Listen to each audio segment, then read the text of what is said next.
Distorted. Story, Daily Equestria Life with Monster Girl. By St. His name was Blue Flamer, and he really didn't deserve any of it. The young stallion was a rookie police officer, and held that status in a way where every word in the description needed to be capitalized, along with using a few italics and the occasional strategic touch of boldface. This didn't mean he was bad at his job. He had the mark for the work, and had been steadily boosting his skills through training. He simply lacked confidence. In a settled zone where most problems could be resolved by a careful recitation of all participants' full names, because the implication said that if the officer knew that, then there was a plethora of potential embarrassments waiting right behind it. He tended to stammer. And he'd been late to the fight against the monster, something else which hadn't been his fault. He'd just been on the other side of town when everything started. His fellow officers rather liked him. There was a sincerity to his eagerness, and the misery which crashed his expression whenever he felt he'd gotten something wrong inspired a completely natural desire to groom his ears while telling him everything would be alright, which wasn't exactly practical in a police station. So as an alternative, with his having missed the true opportunity to prove himself, his co-workers had thoughtfully provided another one, the first guard shift outside the monster cell. He wouldn't miss too much of the party, and when he finally joined it, they could talk up his courage in standing as the first line of defense against the monster, preferably in front of a few smiling, and lightly inebriated, mares. They all felt it would go a long way towards building his confidence, not to mention getting around the problem he had with talking to mares by getting a few to speak with him. He wasn't a bad pony. He was just scared. It was just him outside the cell. Well, technically, his current position, far end of the approach hallway, still counted as outside the cell. Yes, there was another line of defense, just in case, but, right then and there, it was him. A single young unicorn and the monster on the other side of the distant door. He could smell it. He didn't know how sharp its own sense of smell was, and it wouldn't have helped. He was about average for a pony there. There were things he could pick up on, and so much more which he missed. But the monster had its own scent. Some of that came from mud. The thing, along with its garments, had been rather dirty when it had first appeared, and that status hadn't exactly been improved by the drag through the streets. But it had clearly been exerting itself before the fight, something which both accounted for the first group of wounds and intensified its natural odor. The worst part of the smell was that which was almost familiar. It almost matched the delicate natural perfume which could arise from the fur of a healthy young mare, only it was off. Perhaps the injuries had something to do with that. But it could never be that enticing scent, because there was something else mixed in. Something which probably arose from the other torso. The hideous part. He had risked a glance, because a guard had to check on the prisoner, felt his legs go into reverse when the monster had exposed its teeth. But it had been enough to get a sense of the thing, and he had been trying to imagine it as a pony. What would it have been? An earth pony, as that strength suggested? There was far too much bulk for a Pegasus, let alone a unicorn. What would it, or she, some of his fellows thought it was a female, have looked like? Part of Blue wanted to imagine that. And every time he came close, the scent reached his snout, and the warping crashed back in. The totality smelled like nothing he'd ever scented before. Fur and flesh, added to mud and skin and other blood. It smelled like blood. His legs tried to back away again. The base of his tail bumped against a wall. Well, that was natural. The monster had been injured. He'd seen that. It was bruised. It was so easy to see the bruises on the parts without fur, and battered, with a number of cuts. So it was bleeding, and that blood smelled like blood should. Perhaps all blood was the same, once you got that far down. It was just that, it had smelled like blood from the very start, and he could only hope that all of it was the monster's own. But that scent was getting stronger. It's hurt. It's a monster. A soft, choked back whimper wafted through the gaps in the bars. The scent intensified yet again. It's hurt. They had called for their leaders, and, well, strictly speaking, having them arrive to find a dead monster would probably just mean an unoccupied cell within what would have been its final, inevitable destination. But there were rules about how you were supposed to treat prisoners, and while he'd only ever applied them to ponies, Blue had grown up in the town, had never really left it. His experience of the world was limited to something much less than a single square gallop. It wasn't the sort of town where the farmers hosted much in the way of tenants, but there were a few. He'd seen alpacas, and to be seen was to be spit on. Gotten dirty while breaking up fights between pigs. But that was the total extent of his other species experience, working with tenants. When it came to those who held their own nations, he'd never even met a donkey. He didn't know how to deal with something which possessed that level of command over their own sapience. He just knew that the thing on the other side of the door was a monster. But he also knew it was in pain. His legs were beginning to shift, again without conscious intent. Could it bleed out before an epiphany arrived? He didn't believe it possible, but the increased strength of that blood scent wasn't fading. Perhaps monster blood didn't clot in the same way. And what about food? Did it live on magic alone, stealing the power of others for its sustenance, or was grass required? What about hay or fruit? And this was a monster. Nothing said it would be adverse to her. He automatically gulped back the sudden nausea. Meat.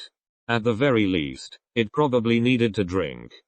The monster had been in at least one fight before breaching the town's border, and perhaps that was why they'd won. It had already been pained. But he didn't know how much pain it was in. What that pain, untreated, might result in. A few body lengths had been gained. Blue was guarding the monster. But as a police officer, a marked one, whose deepest understanding of the job occasionally arose from the soul, he also had an obligation towards it, the single most basic. To make sure it didn't die on his watch. Slowly, he approached the door. Listening. The monster's breathing was slightly ragged. He had seen it breathe. Too many things moved. There was a little scrabble of keratin on stone, but that was as normal as anything could be with the creature, just hooves moving across the floor. There were enough gaps in the nets for a hoof or two to stick out, and the monster had been in a position where contact was possible. Admittedly, it was a rather light sort of scrabble. If it had been a pony, he would have thought the minimal noise represented the sound of something trying to move very carefully. But it was a monster. How was he supposed to communicate with it? His best option was probably to just bring in a bucket of water, place it near the hideous head, and see if the thing tried to drink. He could do the same with food, although he wasn't looking forward to any attempt at finding meat. But for first aid, police officer training included some of that, and he could render minor assistance to a pony. This was a monster. He wasn't sure what he could do there, if that was anything at all. It was possible that every physician in town would fail. But the blood smelled the same. Blue kept forcing himself forward. He was nearly at the door now, just about at the point where he could be able to look through the bars and check on the thing. He paused to brace himself accordingly. Bottles were lined up along the wall, and being so close was making him wonder if the owner would miss one. He was really hoping it didn't need help with toiletries. Try to just look at the torso. The proper torso. He didn't want to even do that much.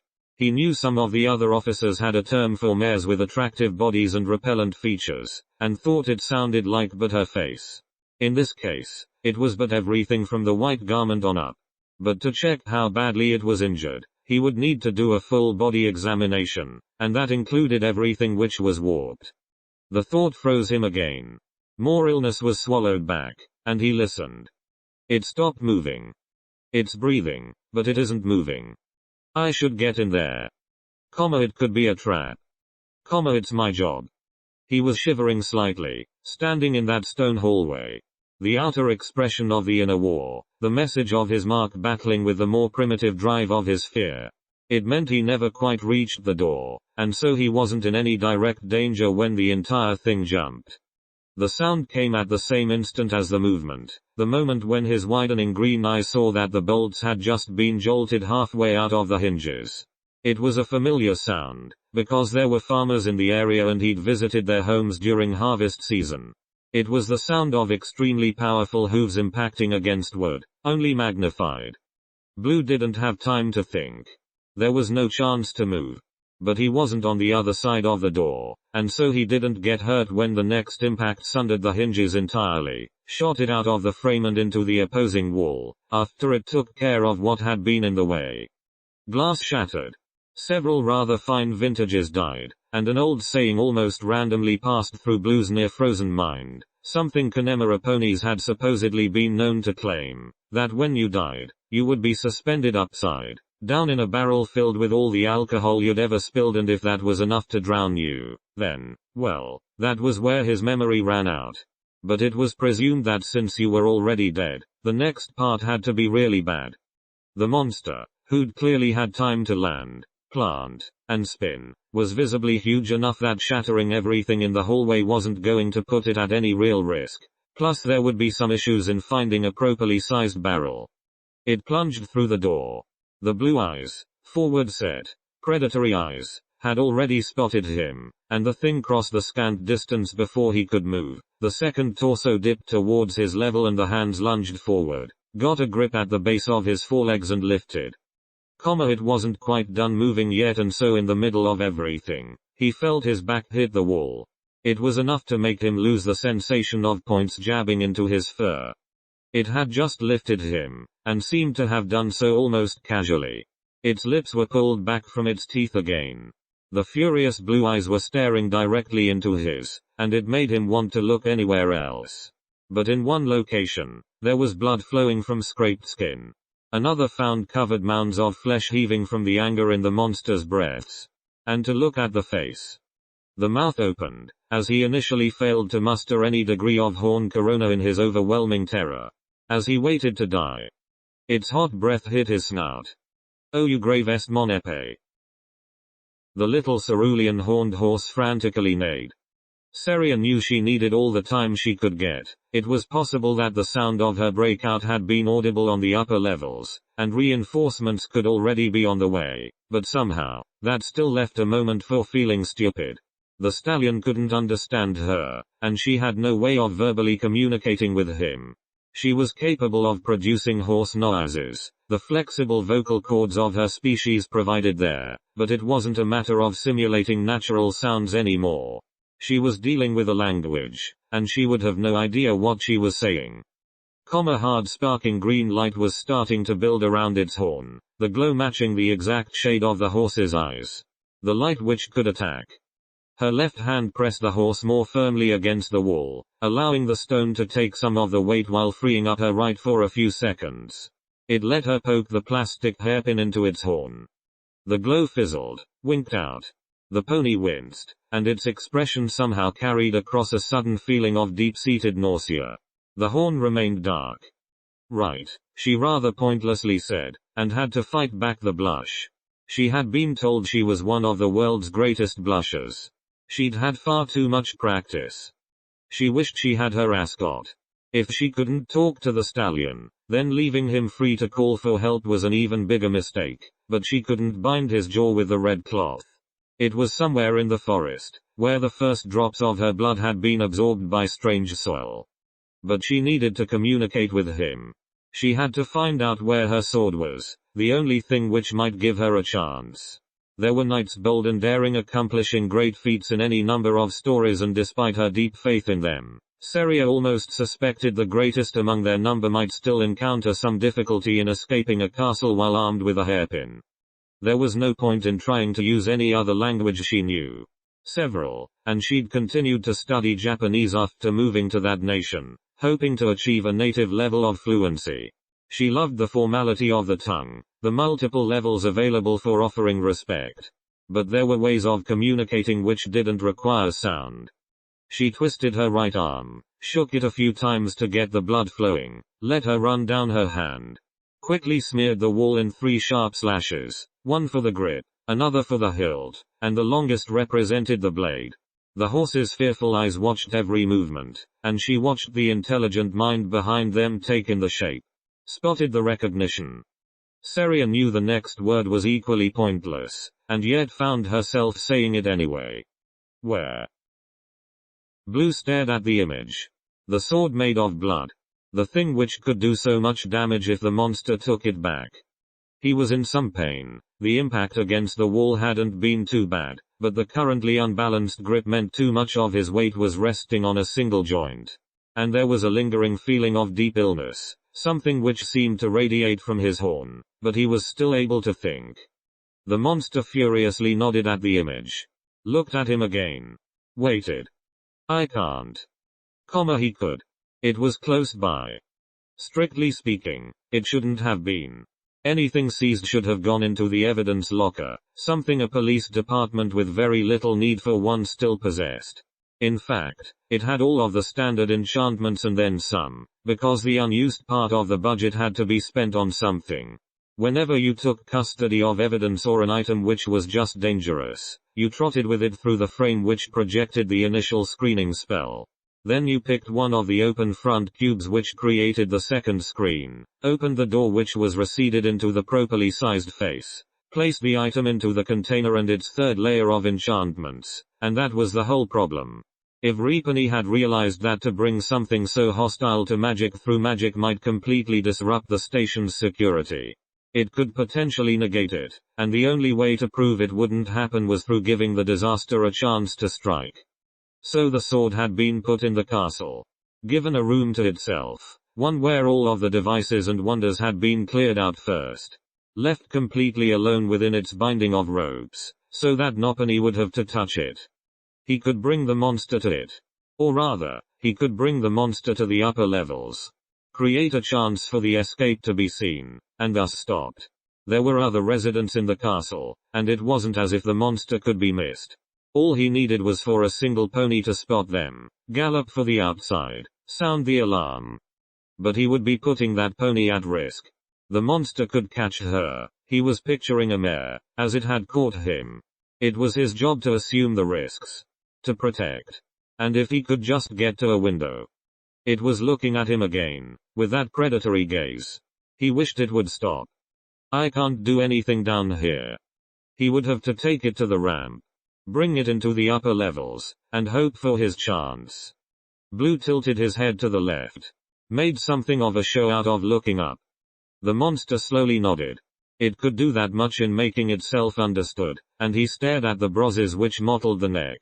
Gradually, it knelt down, sliding him along the wall as it did so, maintaining the pressure. The right arm went back, and he heard a tearing sound.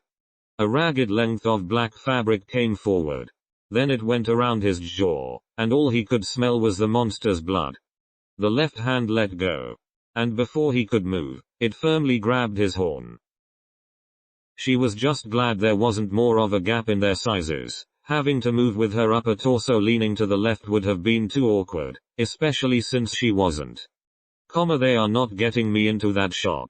They had very nearly succeeded on the last attempt. Mia had pretended they were taking her out for a surprise. The blindfold was just part of the fun, but the treatment used to make lace brilliantly white had a certain drifting residue and she'd picked it up at the moment the door opened, with the initially blind break for the unseen horizon coming a heartbeat later.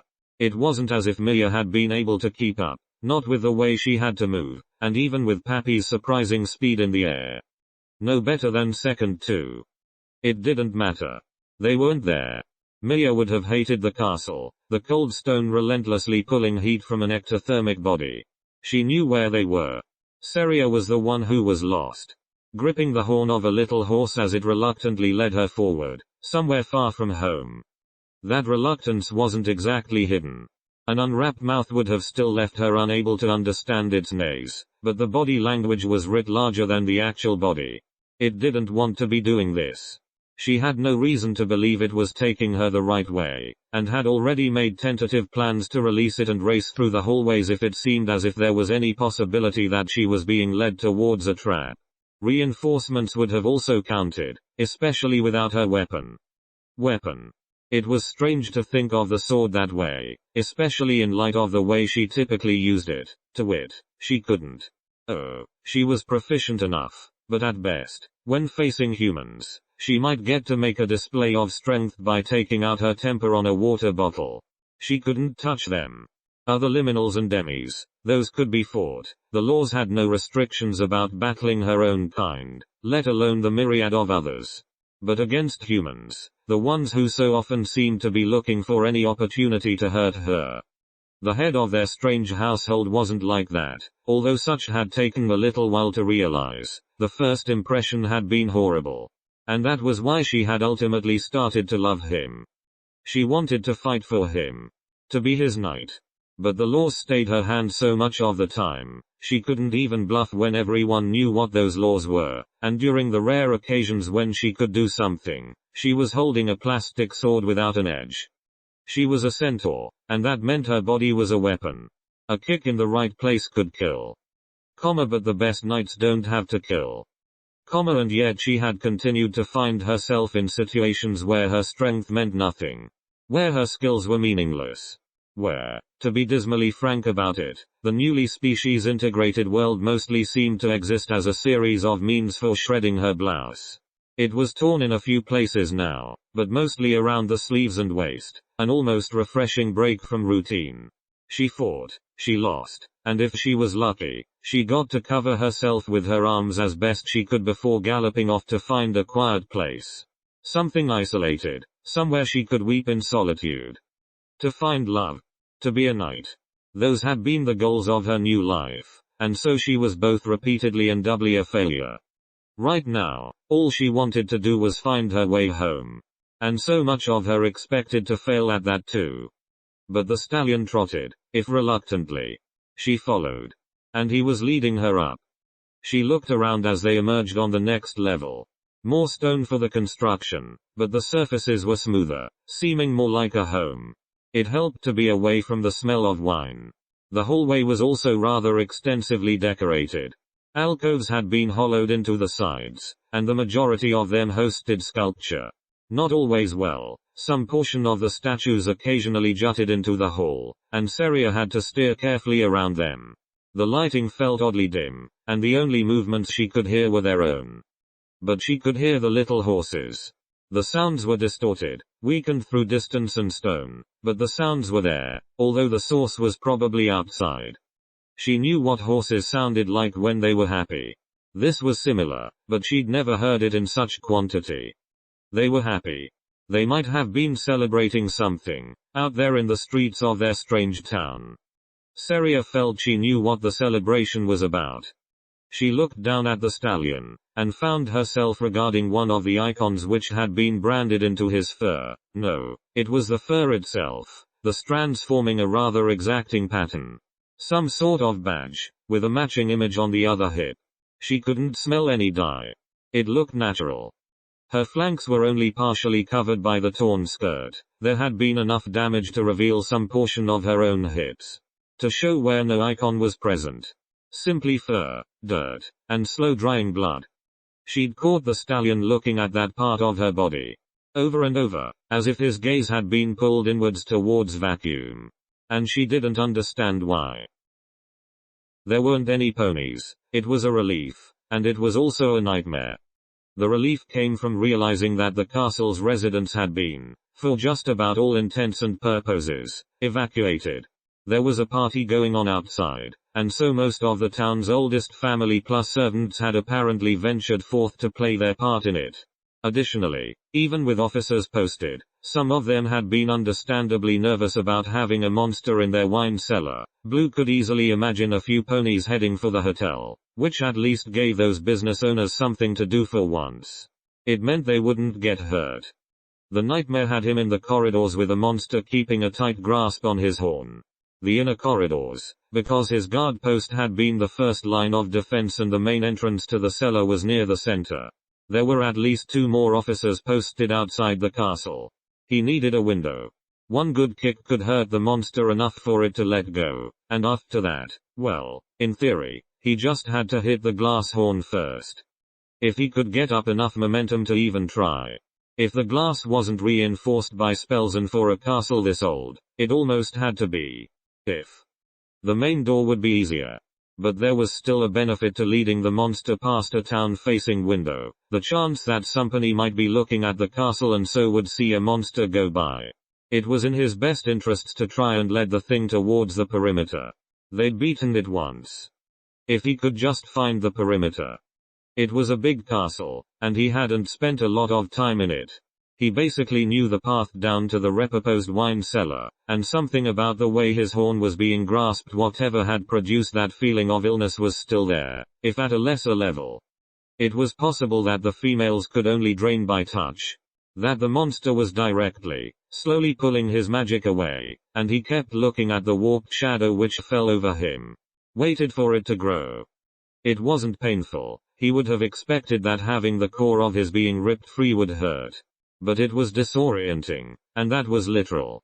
He couldn't quite seem to keep track of where he was supposed to go.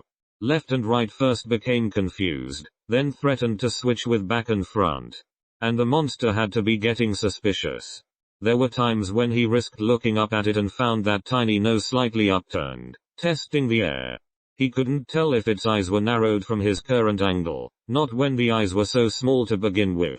And it required a fairly extreme, very visible head tilt to risk such glances. Anything more subtle and the mounds got in the way. He looked at the way those mounds constantly, subtly shifted with just about every movement and breath the monster took, and the word "yeared" went through his mind, with company. The monster had many ways of inspiring nausea. But he had to focus. He had to remember where he was supposed to be going. He had to get help. Statues. More statues. Some doors, very few of which had statues behind them. She was opening everything she could. This occasionally required a double foreleg dip so her left elbow could press on a lever. When her right hand got involved, she could feel little indentations in the wood, and the dim light was still sufficient to reveal tooth marks. A place where no one had hands. It made her think of Pappy. Harpies had flight, but they had paid a price for that. Their bodies, by necessity, were small and thin. It was easy to mistake an adult for a youth who'd barely reached adolescence. Metabolisms could be far too quick. Any truly extended effort would require food immediately after, and the desperate raids on any source available had led to a few of the legends which had survived segregation.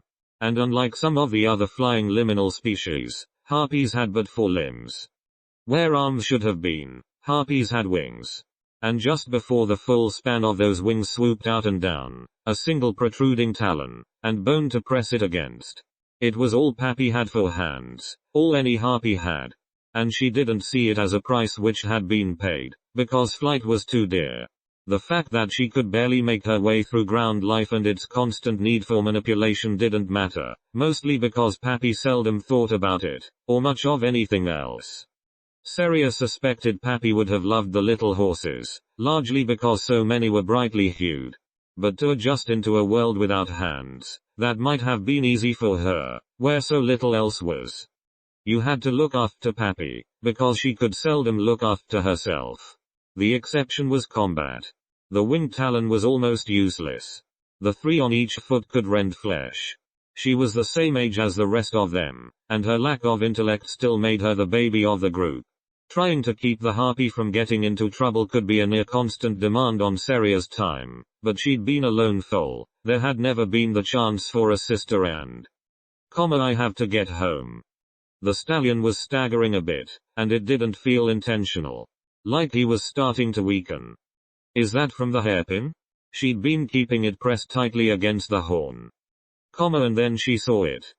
The corridor ended in a T intersection.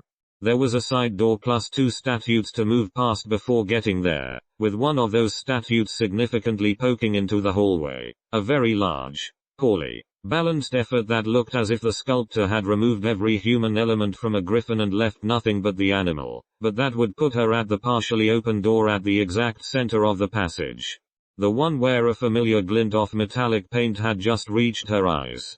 She saw it. Her sword, and did so in the first moment she'd ever truly wanted it. Seria saw it, and so did the stallion. She missed the moment when his eyes widened. Had no way to know about the desperation which had just seized his thoughts, the self-hatred at having somehow led her to where she wanted to go. Neither of them understood why the door had been left open, and it would take long hours of questioning before any admitted to having accidentally dragged the blade into contact with the lock. But it was her sword. She focused the entirety of her being on that, and so misplaced the stallion until the moment when he kicked her. She yelped, She couldn't help it. Even with a rather ineffective kick to the side, that foreleg had already been bruised. The renewed pain loosened her grip. The illness began to drop away. It wasn't instant. He still didn't feel entirely like himself. But it was enough for focus, to see the monster wildly glance between himself and the sword. To make a choice, and the huge body began to gallop forward, leaned to get past the statue, had a new rent placed in a sleeve when the new angle wasn't quite sufficient. Heading directly for the door at a speed he couldn't match. But he didn't have to. His corona got there first.